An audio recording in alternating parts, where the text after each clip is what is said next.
간밤에 나온 글로벌 이슈들 함께 짚어드리도록 하겠습니다. 파월이 드디어 입을 열었습니다. 그의 발언 이후 바로 S&P 500 지수는 0.2%, 나스닥은 0.7% 올랐는데요. 최근 브레이너드의 연설에 더 가까웠다는 평가입니다. 블러드에 가깝지 않다는 게 포인트인데요. 과연 어떤 이야기를 했는지 제가 들은 바 함께 공유해드리도록 하겠습니다. 세계적으로 파월 의장의 발언이 주목을 받은 건 올해 FOMC를 불과 2주일 앞두고 있어서입니다. 미리 예측할 수 있는 지표가 되기 때문인데요. 오늘 브루킹스 영상 화면으로 보시면요. 오늘 2시쯤 일어나서 지켜봤더니 3시 반쯤 이렇게 파월이 등장을 했습니다. 그러면서 연설을 하기 시작했는데 자막이 없어서 제가 해석을 해드리자면 12월부터는 금리 인상 속도를 조절하는 게 타당하다라고 이야기했습니다. 파월 의장의 연설 주제는 크게 3가지로 나눌 수 있었는데요. 경제 전망, 물가 상승률, 그리고 노동시장 이렇게 3가지였습니다. 파월 의장은 기준금리 인상폭이 인플레이션을 둔화시키는데 충분한 수준으로 접근하고 있다면서 이번에 12월 FOMC에서 금리 인상폭을 0.75%가 아닌 0.5%포인트로 좁힐 수 있음을 시사를 했습니다. 실제로 질의응답 시간에서 도비시하게 이렇게 이야기를 했는데요. 그는 이렇게 대답을 했습니다. I don't want to over-tighten. Cutting rates is not something that we want to do. 그러니까 과한 금리 인상 그리고 긴축을 우리는 꼭 하고 싶지는 않다라고 답을 했습니다. 그러면 이제 금리 인하하네 마음 놓고 있어도 되나 하지만 그렇지만은 않았습니다. 외신을 함께 살펴보시면요. 파월은 이날 준비된 원고에서 일부 희망적인 진전이 있기는 하지만 물가 안정 회복을 위해서는 아직 갈 길이 멀다라고 못 박았습니다.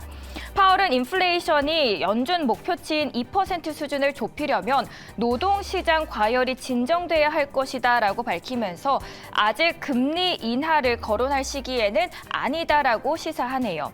다시 말해서 시장이 기대하는 내년 금리 인하는 가능성이 낮다라고 지적을 한 건데요. 인플레이션이 정점을 지나 하강하고 있다는 기대감이 시장에 팽배하게 있지만 예상했던 것보다 떨어지는 속도가 더디다라고 내다본 겁니다. 파월은 연준의 통화 정책 무게중심이 여전히 금리 인하보다는 얼마나 더 오래 금리를 올려야 할지에 실려 있다는 점을 다시 한번 강조해줬습니다. 이날 베이지북도 함께 공개가 됐죠. 이 보고서는 12월 13일부터 14일 열리는 FOMC 정례회의의 기초 자료로 활용이 됩니다. 그래서 더욱더 주목을 받게 되는데요. 이번 베이지북에 따르면 미국 내 경제 활동은 보합 또는 경미한 확장을 보였고 이는 직전에 베이지북에서 확인됐던 완만한 성장에 훨씬 못 미치는 수준이었습니다.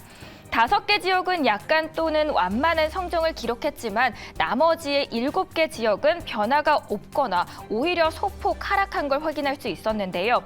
베이지북 안에서는 금리 인플레이션이 지속적으로 경제 활동에 부담을 주고 있다면서 많은 이들이 더 큰 불안, 비관론을 제시했다라고 전했습니다. 베이지북 안에서는 또 일부 기업은 인력 수요가 줄어들고 있음에도 고용이 어렵다는 이유로 해고를 꺼려한다고 하는데 일부 지역에서는 임금 상승 압박이 어느 정도 완화됐다는 점도 확인할 수 있었습니다.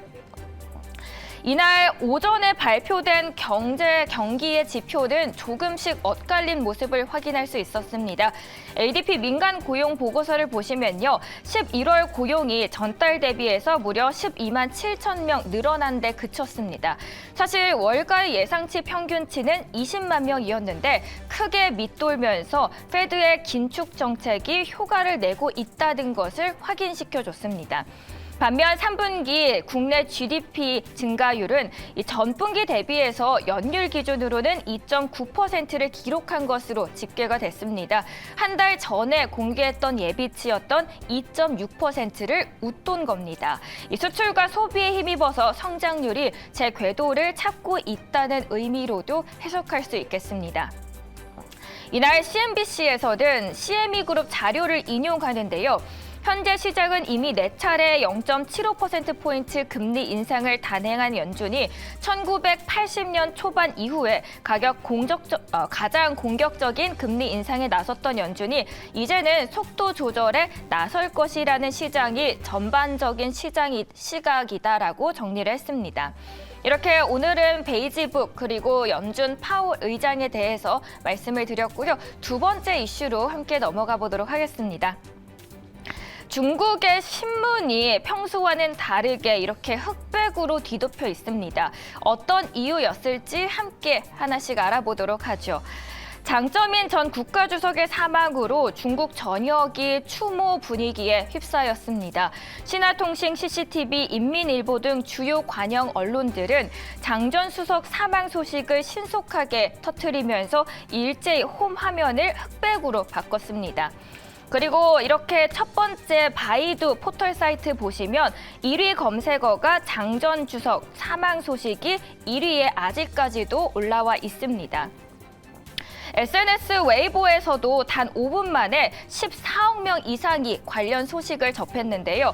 누리꾼들은 그가 떠나면서 한 시대가 끝나는 것을 느낄 수 있어서 매우 슬펐다라고 하면서 그의 죽음을 애도하기 시작했습니다.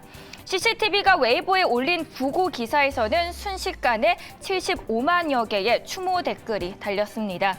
그는 최고 지도자 재임 중 굵직굵직한 정치, 외교, 그리고 경제 성과를 달성한 인물입니다.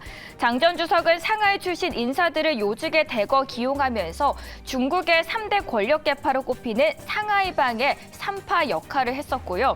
공산당은 지식인과 자본가 등 3대 세력의 근본 이익을 대변해야 한다는 세계의 대표 이론을 주장해왔습니다.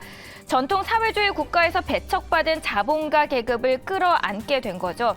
이 때문에 항상 노동자뿐 아니라 시장의 역할에도 주목했던 지도자로 평가를 받았습니다.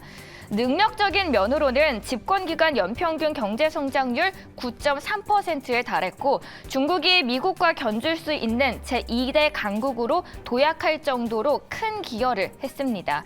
그래서 전 세계 주요 언론들도 그의 사망 소식에 이렇게 주목을 한 건데요.